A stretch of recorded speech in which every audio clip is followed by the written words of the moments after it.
Des femmes autonomes, intelligentes, intellectuelles et entrepreneurs capables de bouger les choses et de siéger aux instances de prise de décision. C'est le rêve de Rabiat Maliki, un rêve qui l'a poussé à créer une association dénommée Musulmanes Intellectuelles Battantes Entreprenantes. Aujourd'hui, à l'occasion de la Journée mondiale des femmes, elle convie les membres de son association et d'autres femmes à cette conférence « Booster l'entrepreneuriat féminin ». Notre objectif majeur, c'est que toutes ces dames sortent de là avec l'impression d'avoir gagné quelque chose, l'envie d'entreprendre, de dire bon, il faut que je me prenne en main, ou bien pour celles qui entreprennent déjà, de dire bon, j'ai eu quelques éléments pour pouvoir faire mieux et j'ai eu des outils pour mieux m'accompagner dans ce que je fais.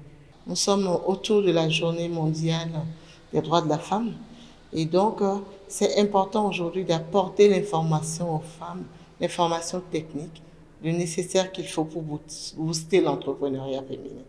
Et donc, je pense que c'est une très bonne chose et je félicite d'ailleurs celles qui ont eu le mérite de penser à organiser la rencontre de ce jour, parce que qui a l'information a le pouvoir et qui entretient l'information détient le monde.